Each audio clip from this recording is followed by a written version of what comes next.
il y a quelques jours à Saint-Raphaël, dans le Var.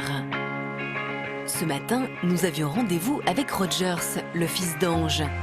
Mais malheureusement, comme c'est le cas régulièrement, il a dû faire face à un souci de santé.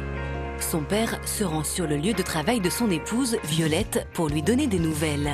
J'arrive de l'hôpital, la nuit, Rogers, il a encore des montées de fièvre à 39.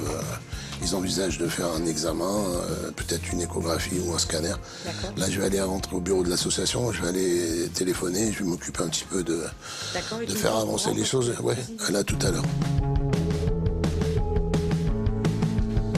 Il y a 10 ans, Ange a quitté son travail de chauffeur routier pour s'occuper à plein temps de son fils et de son association, les Petits Anges de la Vie. Rogers, c'est le seul cas dans le monde, seul et unique, reconnu officiellement. Donc comment voulez-vous qu'on puisse intéresser qui que ce soit? Mon rôle en tant que papa et président de l'association, c'est de trouver les moyens de donner un maximum de chance à mon fils. L'association aujourd'hui, elle est au plus mal et je crains pour l'avenir de Rogers. Les gens se mobilisent moins. Alors c'est à nous maintenant de lui montrer qu'on est là, qu'on va continuer à se battre et que rien n'est perdu. Il faut lui laisser espérer encore. Même si Violette préfère réveiller sur son fils au quotidien, elle doit pour le moment continuer de travailler à temps plein. Une dure réalité qui la fait culpabiliser. C'est pas évident tous les jours de rester professionnel et de garder le sourire en sachant que votre fils il va pas bien et que vous savez pas dans quel état vous allez le trouver.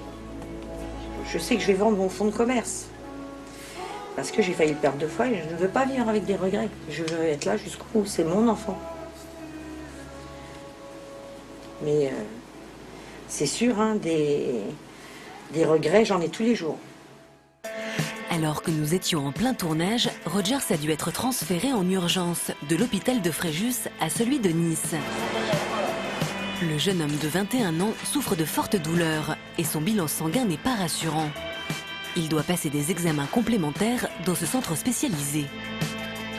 Alors écoute, maintenant, je vais t'expliquer quelque chose. C'est la fièvre qui a fait que tu sois là aujourd'hui, parce que ça nous a fait découvrir que tu avais un petit problème. Encore un problème dans le sang, voilà, avoir mal au ventre. Mais oui, mais bon, malheureusement, ta vie, pour le moment, elle est comme ça, mais... Je suis trop déprimée, j'ai pas d'amis, j'ai pas chérie, j'ai rien. Ben, tu sais, c'est pas en restant... J'ai que de la famille. Alors écoute-moi, t'as eu beaucoup de soucis depuis que t'es petit, t'as eu beaucoup d'opérations, mais à chaque fois, tu restes debout.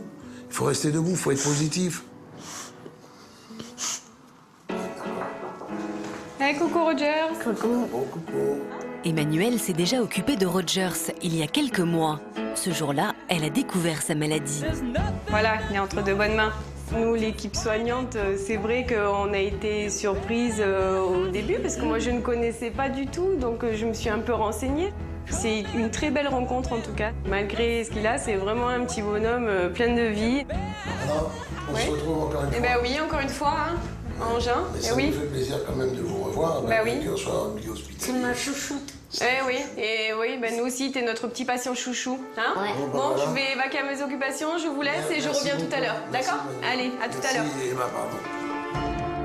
Le plus gros souci qu'on connaît depuis, malheureusement, la naissance de Rogers, c'est qu'on avance à tâtons dans tout. Puisqu'on ne connaît pas sa maladie, on n'est pas sûr d'arriver à le guérir un jour. La présence à ses côtés, malheureusement, elle est presque obligatoire. Quand il est hospitalisé 15 jours, 3 semaines, que moi je suis hospitalisé 15 jours, 3 semaines, le stress pour lui comme pour moi, il est grand. Tu peux pas vivre avec cette épée de Damoclès sur sa tête et sur la nôtre. Il n'est pas là, je flippe un peu. Je flippe. C'est tout pour moi, mon père. C'est mes yeux. C'est mon bonheur. C'est mon cœur. C'est mon sang. C'est tout pour moi. C'est ma vie. J'ai l'habitude des hôpitaux puis ma naissance.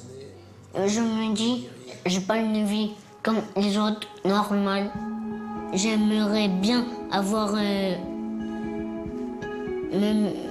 marier, avoir des enfants. J'ai peur de perdre ma vie à l'hôpital. C'est pas pour ça qu'il faut que je m'arrête.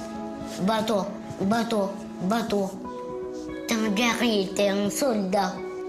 Même ça se voit pas, je suis un soldat. C'est dans la tête et dans le cœur, je suis un soldat.